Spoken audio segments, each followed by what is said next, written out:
குருவே சர்வலோகானாம் விஜதே பவரோகினாம் நிதயே சர்வ வித்யானாம் ஸ்ரீ தட்சிணாமூர்த்தி குருவே நமக. அதாவது நம்ம முதல்ல பக்தியினுடைய ஒரு ஸ்லாபம் ஒன்று தெரிஞ்சுக்கணும். பக்தினா என்ன, கடவுள்னா என்ன, தெய்வம்னா என்ன, தேவதைகள்னா என்ன, மனுஷால்னா என்ன, புனிதர்னா என்ன, இப்படி எல்லாத்துக்குமே ஒரு வக்கபுலரி மாதிரி ஒரு டெஸ்ட் ஒன்று ரெடி பண்ணி வச்சுக்கணும். இப்போது உதாரணத்திற்கு கடவுள் என்றால் நம்மை கடந்து உள்ளே செல்லக்கூடியவர் கடவுள்.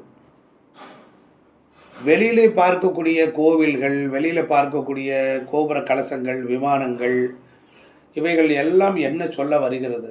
இப்போ நம்ம போகிறோம், ஒரு சாதாரண மனுஷன், இப்போ ராஜலக்ஷ்மி, விஜயலக்ஷ்மி அப்படின்னு ஒரு பேர் உள்ளவங்க இருக்காங்கன்னா, அவர்கள் இந்த பூமிக்கு வந்த பிறகு, அவர்கள் ஒரு துறையை தேர்ந்தெடுத்த பிறகு, அவர்கள் எத்தகைய நிலையை நோக்கி உயரப் போகிறார்கள் என்ற விஷயத்தை நமக்கு தெரிஞ்சுக்கணும். நாம் ஒரு ஸ்டார்டிங் பாயிண்ட்லேருந்து ஒரு எண்டிங் வரைக்கும், எண்டிங் போயிட்டு திருப்பி நம்ம பெவிலியன் தான் வந்தால் ஒன்று இருக்குது. நம்ம ஒரு புள்ளியில் ஆரம்பித்து இன்னொரு பயணம் செய்து கொண்டிருக்கிறோம். நாம் பயணம் எங்கு போவோம் என்பதை நாம் கேட்டால் நம் ஆள் மனம் சொல்லும். நம்முடைய ஆள் மனதிற்கு அத்தகைய உயர்ந்த ஆற்றல் இறைவன் தந்திருக்கிறார். நீங்கள் எப்பொழுதுமே நாம் நம்மளோடு வாழ்வதில்லை. ராமலிங்க அடிகளார் அவர்கள் அழகாக சொல்லுவார், வள்ளல் ராமலிங்க அடிகள் அழகாக சொல்லுவார், தனித்திரு, பசித்திரு, விழித்திரு என்று அழகாக சொல்லுவார். நீ தனித்திருந்தால்தான் தன்னை அறிய தனக்கு ஒரு கேடு இல்லை என்று திருமூல தெய்வம் சொல்கிறார்.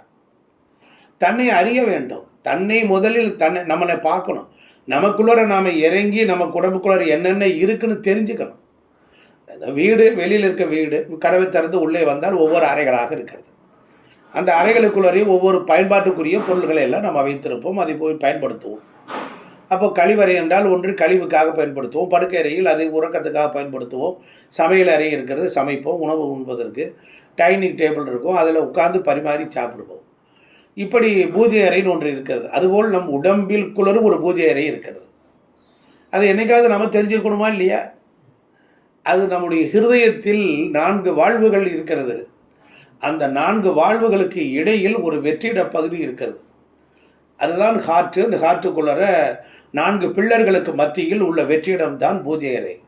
அங்கே சிற்றம்பலம், சின்ன அம்பலம், அம்பலத்தில் ஆடுவான் அவன் மலர் சிலம்படி வாழ்த்தி வணங்குவோம் அப்படிங்கிற மாதிரி அந்த இடத்துல ஒரு இறைவனை இருத்தி வைத்து பார்த்து அழகு பார்க்க வேண்டும்.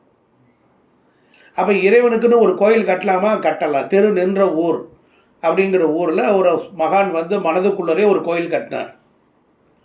ஒரு மனதிற்குள்ளரே ஒரு இடத்த வாங்கி அதில் கோவில்லாம் கட்டி ரெடி பண்ணி அங்கே கும்பாபிஷேகமெல்லாம் நடத்துறதுக்கு எல்லாம் ஏற்பாடு பண்ணி செஞ்சு ஏற்பாடெல்லாம் தடவுடலாக நடக்குது. புறத்தோற்றத்தில் எப்படி எல்லாம் நடக்குமோ, கோவிலை கட்டுறதுக்கப்புறம் இடத்தெல்லாம் பந்தல் போட்டு யாகசாலை அமைத்து வேள்விய குண்டங்கள்லாம் அமைத்து ஐயர்களை பேசி அந்த நாட்டு ராஜாவினுடைய நட்சத்திரத்திற்கும் இந்த கோவிலுடைய நட்சத்திரத்திற்கும் ஊரோட நட்சத்திரத்திற்கும் பொருத்தம் பார்த்து பத்திரிகை அடித்து இத்தனை காலங்கள் என்று வகுத்து பிரித்து ஆறிந்து எல்லாம் ரெடி பண்ணி யார் யார் கூப்பிடணும், மங்களவாத்தியம் கூப்பிடணும், அன்னதானத்தை கூப்பிடணும், பூக்கட்டுறவங்களை கூப்பிடணும், அப்படி எல்லாத்தையும் மக்களை வரவழைக்கணும், உட்கார வைக்கணும், பிரசாதம் கொடுக்கணும்னு இவ்வளவு வேலைகளுக்கு மத்தியில் வைத்துக்கொண்டு எவ்வளவு விதமான இன்ஃப்ராஸ்ட்ரக்சரோட ஒரு செயலை செய்து கொண்டிருப்பார்கள். அதே போன்று அவன் ஆள் மனதிற்குள்ளரும் அப்படி செய்து கொண்டிருக்கிறான்.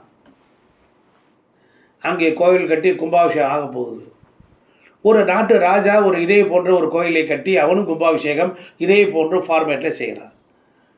கடவுள் அவன் கனவிலே தோன்றினார், ராஜாவின் கனவிலே தோன்றினார்.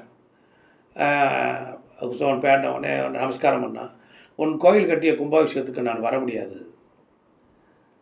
ஏன் வர முடியாது? கடவுள்னர். இல்லை, வேறு ஒரு கோயில் கும்பாபிஷேகம் இருக்கிறது, அங்கு தான் நான் போகிறேன் அப்படின்னார். மன்னன் என்று சொல்லக்கூடியவன், அரசன் என்று சொல்லக்கவன் அரிய கலைகளை கற்றவன், இறைமொழி பயின்றவன், புல் பூண்டு தாவரங்களோடு பேசக்கூடியவன், ஒரு செல் முதல் அபிபா வரையிலும் எல்லாங்களுடையும் அறிவை செதுக்கி செருக்கி நுண் புலன்களின் காரணமாக உணர்வை அறிவான். ஒரு பொருளை தொட்ட மாத்திரத்தில் அதனுடைய நிலை என்ன என்று சொல்வார். ஒரு கல்லை தொட்டால் கல் உறங்குகிறதா, தூங்குகிறதா, முழித்திருக்கிறதா என்று சொல்லுவார். இப்படிப்பட்டவன் ராஜாவாக இருப்பான். அவன் கடவுளின் மொழி அறிந்தவன், தரம் தெரிந்தவன். அவன் சொன்னான், பகவானே நீ ஒரே நேரத்தில் 1,00,00,000 இடத்துலையும் கும்பாபிஷேகம் நடந்தாலும் இருந்தாலும் ஏன் நீ அங்கே போகிற இங்கே வரமாட்டேன்னா என்ன காரணம்னார். அப்போ தான் அடியவர் பெருமையை சொல்கிறார். ஒருவன் மனதுக்குள்ளரே கோவிலை கட்டி கும்பாபிஷேகம் பண்ணியிருக்கான், அந்த இதுக்கு தான் நான் முதல்ல போவேன் அப்படின்னார். ராஜா உடனே சொன்னான், அந்த கோவில் கும்பாபிஷேகத்தை நான் எப்படி பார்க்க முடியும், அவை மனசுக்குள்ளே இருக்கிறதுனார். என்னை தொடு அப்படின்னாரு. தொட்ட உடனே அந்த கும்பாபிஷேக விழாக்குள்ளே உள்ளே வந்துட்டார். அங்கே பிரமாதமாக நடக்குது. எல்லாம் 4 காலங்கள் வாசிக்கிறாங்க, வேத பாராயணம், விண்ணிசை கச்சேரிகள் எல்லாம் நடக்குது. ஆனந்தப்பட்டு எனக்கு இவ்வளவு செலவுகளும் இவ்வளோ பெர்ஃபெக்ஷனோட ஒரு மனிதன் செய்ய முடியுமா என்றால், மனத்தகத்தான் தலைமையிலான் வாக்கினுள்ளான் வாயார பாடும் தொண்டர்தம் எனத்தகத்தான் அப்படின்னார். நறுங்கொன்றை போரில் உள்ளான், அப்பால் உள்ளான் இப்பால் உள்ளான். அதனால் நமக்குள்ளே நாம் போய் போகணும், நமக்குள்ளே சந்தோஷமாக இருக்கணும், நம்மளுடைய உடலில் இருக்க எல்லாத்தையும் தொட்டு கொடுக்கணும். ஒரு ஃபேக்ட்ரி மேனேஜர் ஒரு ஃபேக்ட்ரிக்குள்ளே வர்றாரு, வரும்போது எல்லாரையும் பார்த்தோன்னே நமஸ்காரம் பண்ணுறாங்க. மாரிசாமி நல்லா இருக்கீங்களா, செல்வராஜ் எப்படி இருக்கீங்க, நல்லா இருக்கீங்களா, ராஜேஷ் எப்படி இருக்கீங்க, கிரைன் ஆப்ரேட்டர் எப்படி இருக்கீங்க, ரைட்டு, ஷேஃபிங் மிஷின், மில்லிங் மிஷின், பெரிய ஃபேக்ட்ரி இருக்கிறாங்க. எல்லாரையும் பார்த்துக்கிட்டே போய் கடைசியில் உள்ளுக்குள்ளே போய் கேபினில் போய் முதலாளி உட்காருவார். அதுபோல் வரும்பொழுதும் எல்லாரையும் பார்த்து கொண்டே வருவார். என்றாவது ஒரு நாள் நீங்கள் உங்களுக்குள் இருக்கக்கூடிய உங்களை பார்த்திருக்கிறீர்களா, உங்களோடு வாழ்ந்திருக்கிறீர்களா, என்னைக்காவது தனித்து இருந்திருக்கீங்களா, என்னைக்காவது விழிப்பாக இருந்திருக்கீங்களா, தனித்திரு வெளித்திரு பசித்து இருந்திருக்கீங்களா?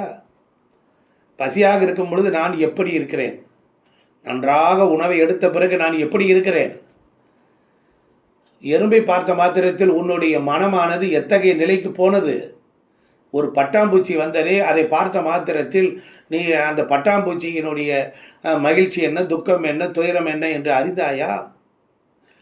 84 லட்சம் யோனி பேதங்களுடன் கூடிய உயிரினங்கள் எல்லாம் இந்த பூமியில் வாழ்ந்துக்கிட்டு இருக்கு.